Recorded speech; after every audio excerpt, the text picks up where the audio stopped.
യെശയ്യാവ് 46:3. ഗർഭം മുതൽ വഹിക്കപ്പെട്ടവരും ഉദരം മുതൽ ചുമക്കപ്പെട്ടവരുമായി യാക്കോബ് ഗൃഹവും ഇസ്രായേൽ ഗൃഹത്തിൽ ശേഷിച്ചിരിക്കുന്ന എല്ലാവരുമായുള്ളവരെ എൻ്റെ വാക്ക് കേൾപ്പിൻ. ഈ ഭൂമിയിൽ നമ്മളിൽ ആരും തന്നെ യാദൃശ്ചികമായി വന്നു പറഞ്ഞതല്ല.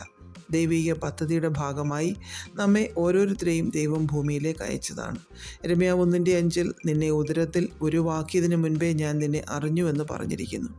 നമ്മുടെ ദൈവം നമ്മെ ഈ ഭൂമിയിലേക്ക് അയക്കുന്നതിന് മുൻപ് സ്വർഗത്തിൽ തൻ്റെ ഹൃദയത്തിൽ നാം ഉരുവായി. നാം ആരുടെ മകനായി മകളായി ജനിക്കണമെന്നും ഏത് കുടുംബത്തിൽ, ഏത് വിശ്വാസത്തിൽ, ഏത് കാലഘട്ടത്തിൽ ജനിക്കണമെന്നുമൊക്കെ നമ്മുടെ സ്വർഗീയ പിതാവാണ് തീരുമാനിച്ചത്. നമ്മുടെ സകല വിശദാംശങ്ങളും ദൈവമാണ് ഉരുവാക്കിയത്. അതുകൊണ്ട് തന്നെ നമ്മെ പൂർണ്ണമായിട്ടും അറിയാവുന്നത് ദൈവത്തിന് മാത്രമാണ്. നമുക്ക് പോലും നമ്മെ പൂർണ്ണമായും അറിയില്ല.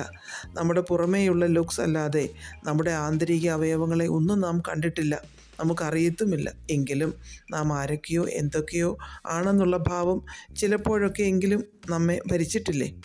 എന്നാൽ ദൈവമാണ് നമ്മെ അയച്ചതും നിലനിർത്തിയിരിക്കുന്നതും. ഇവിടെ പ്രവാചകനിലൂടെ ദൈവം അരുളി ചെയ്യുന്നു, ഗർഭം മുതൽ വഹിച്ചതും ഉദരം മുതൽ ചുമന്നതും കർത്താവാണ് എന്ന്. നമ്മുടെ മാതാവിൻ്റെ ഉദരത്തിൽ നാം ആയിരുന്ന സമയത്ത് നമ്മെ പൂർണ്ണമായും സംരക്ഷിച്ചത് നമ്മുടെ സ്വർഗീയ പിതാവല്ലേ? ഒരു പിതാവിനെ പോലെ നമ്മെ വഹിച്ചു, ചുമന്നു. സങ്കീർത്തനം 139:6 ദാവീദ് പറയുന്നു, ഈ പരിജ്ഞാനം എനിക്ക് അത്യത്ഭുതമാകുന്നു, അതെനിക്ക് ഗ്രഹിച്ചുകൂടാതെ വണ്ണം ഉന്നതമായിരിക്കുന്നുവെന്ന്. ഭൂമിയിൽ ഇന്ന് വരെ ജനിച്ച ഒരു മനുഷ്യനും ഗ്രഹിക്കുവാൻ സാധിച്ചിട്ടില്ലാത്ത ഉന്നത ജ്ഞാനമാണത്.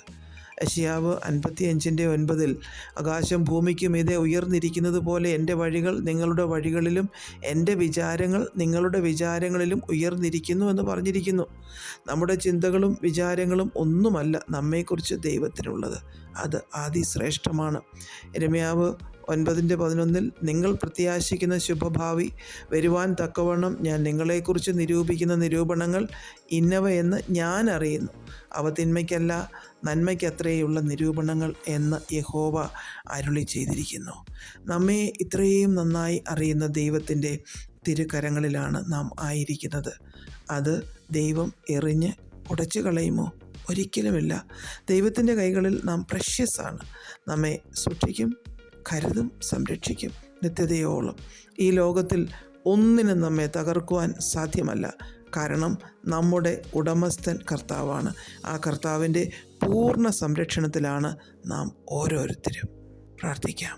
പ്രിയപിതാവേ, ഞങ്ങളുടെ മേലുള്ള അങ്ങയുടെ ഉടമസ്ഥാവകാശത്തിനായി ഞങ്ങൾ അങ്ങേക്ക് സ്തോത്രം പറയുന്നു. യേശു ക്രിസ്തുവിൻ്റെ നാമത്തിൽ ആമേൻ. God bless us all.